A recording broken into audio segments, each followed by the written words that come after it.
and then just for a minute, I would like you to just reflect for a second on these images and think about what brought you here tonight and what you're willing to do to fight for it.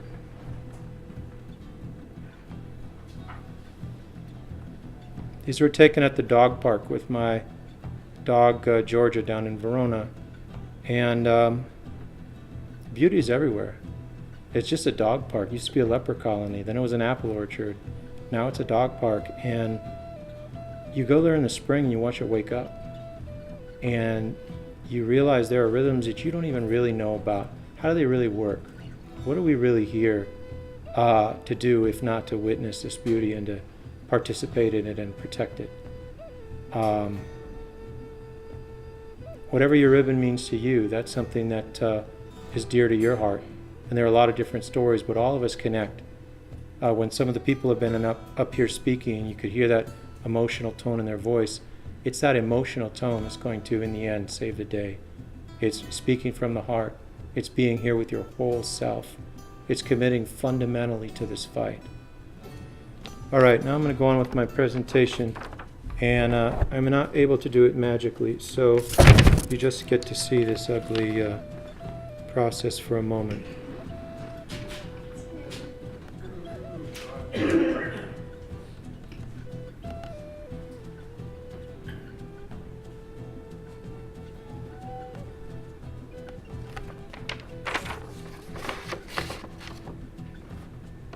So a question we could ask is, what's in a name? It all begins with what we decide to call something. The name we attach to this vast ecosystem stretching across northern Canada depends on how we look at it, what our relationship is to this space. Environmental scientists call this boreal forest, the lungs of our planet Earth, breathing in vast amounts of harmful CO2 and breathing out life-giving oxygen.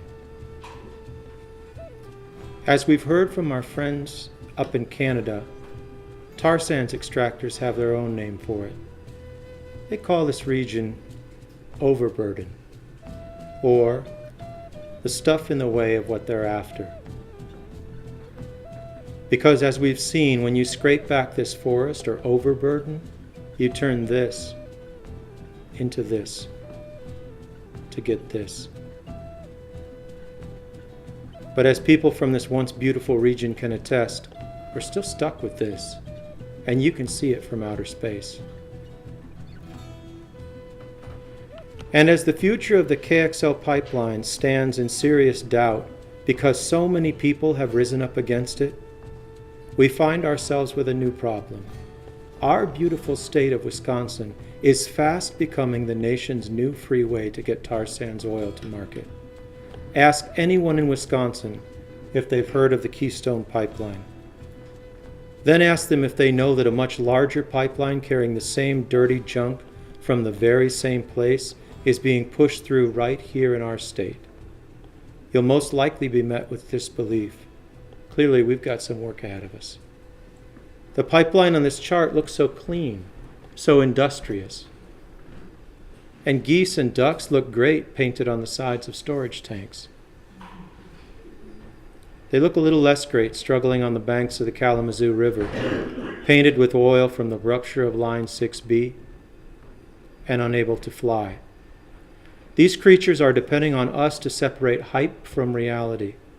And the geese are telling us that since a rupture from Line 61 would spew 40 times more oil per hour than the line that poisoned the Kalamazoo, the time to act is now, before a disaster of that scale is allowed to occur.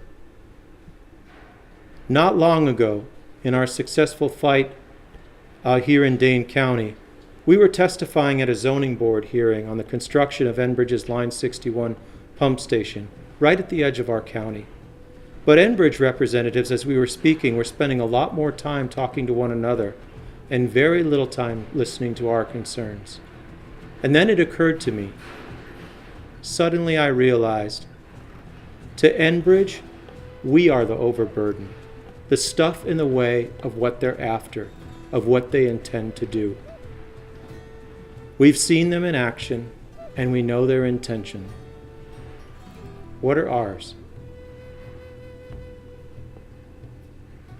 As we sit and contemplate what symbolism we might attach to our ribbons, increasingly concerning reports from the field of climate science are all pointing to one very important message.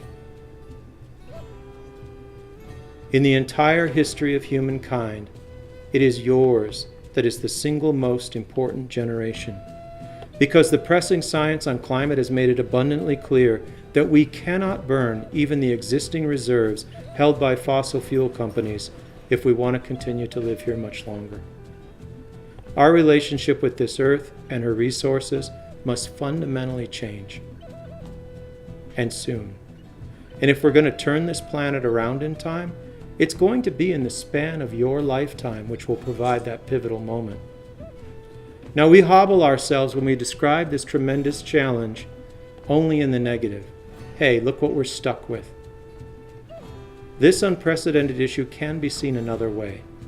We have been given the opportunity to offer the greatest gift any generation could possibly give the next, the simple chance to live a meaningful life on a healing planet. Considering the alternative, what gift could possibly be greater? And whether or not this will be achieved will be known in your lifetime. And here in Wisconsin, the new ground zero for tar sands transport, we are specially positioned to make a real impact on a global scale. Enbridge has $40 billion. Most of us fighting this reckless river of oil, this isn't paid work. But we've got something more powerful than money, as my newfound friend Chris attested. We've got each other. And no amount of cash can match our own stories, our own creativity, our own commitment, and deep concern for the earth, our own right to be here. So we want to offer you our thanks, a million billion thanks, in advance, for every effort you make to turn the tide. Help us fight the tar sands octopus. Thank you.